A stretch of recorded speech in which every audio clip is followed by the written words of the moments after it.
Oi gente, estou de volta. E hoje a gente precisa falar de algo bem importante em matéria de saúde pública. Como a gente já suspeitava, o movimento obscurantista aqui no Brasil agora vai mostrar a sua face mais cruel, o movimento anti-vacina. De vinheta, para chocar mesmo, pode colocar um monte de imagem de crianças com rubéola, coqueluche, sarampo, catapora, que era tão normal morrer. Todos nós sabemos que o movimento anti-vacina já existe no Brasil há muito tempo. E apesar dele já ter colocado as manguinhas de fora desde as primeiras notícias sobre vacina contra o Covid-19, esse movimento agora ganha força nas palavras do próprio presidente, que afirmou que ninguém seria obrigado a se vacinar quando a nossa Constituição já diz o contrário e que o próprio presidente já havia assinado um documento que garantia a vacinação compulsória das pessoas nos casos de pandemia. E é importante a gente começar frisando isso, porque saúde é um direito constitucional. E o próprio judiciário já interviu em alguns casos onde os pais se recusavam a vacinar os seus filhos. Por que essas pessoas passam a ser contra vacinar seus filhos? A gente precisa se esforçar um pouco para entender o contexto que isso é inserido. Afinal de contas, as vacinas foram o maior avanço da medicina no século XX. Por volta de 1900, a expectativa de vida girava em torno de 40 anos, quando já na virada do ano 2000, a expectativa de vida era de praticamente 80 anos. E não foi a medicina tradicional que aumentou a expectativa de vida. O que proporcionou maior tempo de vida para as pessoas foram as vacinas. Foi justamente prevenir que a mortalidade infantil continuasse com índices tão altos. Era muito comum até os anos 60, 70, brasileiros perderem os seus filhos por doenças que hoje em dia a gente nem sabe do que se trata. Catapora, sarampo, coqueluche, rubéola, o tétano, varíola, a temida poliomielite. Para quem não se recorda, era muito comum terem crianças e jovens com defeitos físicos causados pela poliomielite, que não tinha cura. Foi com o desenvolvimento das vacinas que pudemos solucionar esses problemas, doenças que não tinham tratamento. Era muito comum ainda na década de 70, 80, você perguntar para uma mãe quantos filhos ela tinha tido e quantos ela tinha criado, porque certamente alguns deles tinham morrido na infância. E foi justamente através desse programa de vacinação, que é o maior do mundo, porque nenhum país com mais de 100 milhões de habitantes tem coragem de tentar fazer isso para todos os seus habitantes de maneira gratuita. Foi através dele que erradicamos a varíola. Os primeiros países no mundo a erradicar uma doença terrível. Se vocês não sabem do que se trata, por favor, coloquem na internet aí do que se trata uma pessoa com varíola. Como foi importante encontrar uma vacina que controlasse essa doença. E eu sugiro que vocês façam isso também com todas as outras doenças que a gente tem programa de vacinação gratuita.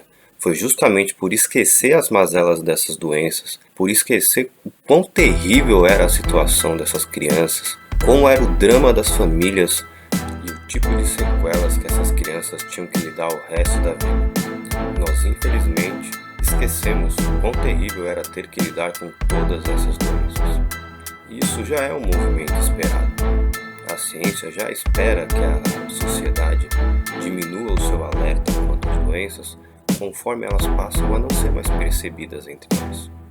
É muito mais fácil eu ter uma resistência contra a vacinação do sarampo quando durante minha vida toda não tive contato com ninguém que teve essa doença, com nenhuma criança que faleceu ou com nenhum amigo que perdeu um filho por causa disso.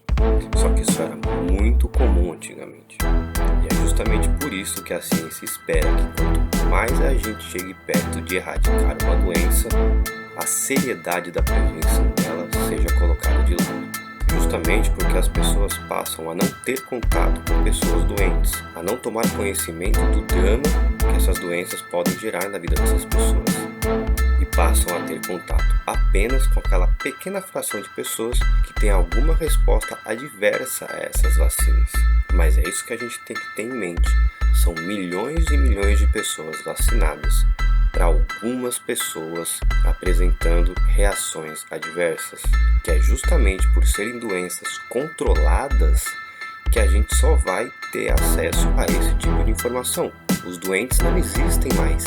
E essa é a vitória da ciência, justamente não haver novos casos. É justamente nessa brecha que o obscurantismo entra. Ele aproveita a ausência de pessoas doentes para chamar a atenção dos casos das reações adversas. Mas esquece de citar que esses efeitos adversos das vacinas são sempre muito baixos. Não poderia ser diferente. Se fossem efeitos adversos consideráveis, a vacina não passaria pelas fases de desenvolvimento. Em todas as fases do desenvolvimento de uma vacina, uma das principais coisas levadas em consideração é a segurança. Ninguém quer vacinar alguém e gerar um outro problema. Isso não faz sentido, essa vacina não chegaria ao mercado. É óbvio que alguma reação sempre é esperada quando a gente coloca qualquer coisa para dentro do nosso corpo. Uma vacina não seria diferente, mas não causa a doença.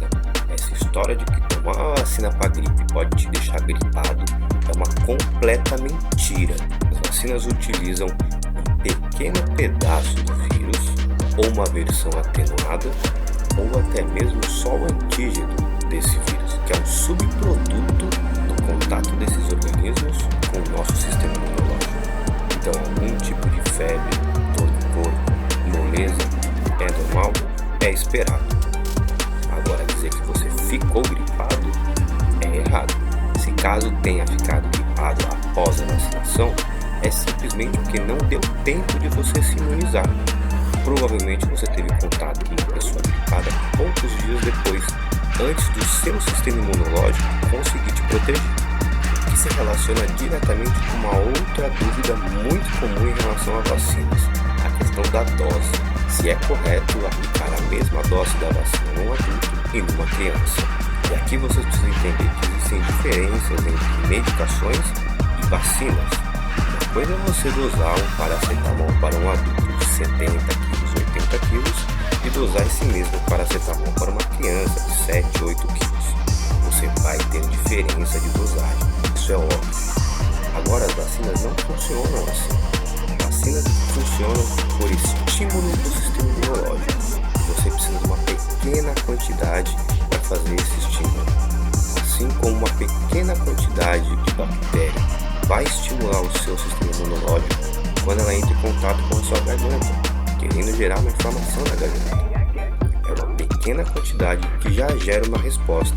Isso não quer dizer que eu contraí a doença pela qual eu fui vacinado. Isso quer dizer que meu sistema imunológico está reagindo.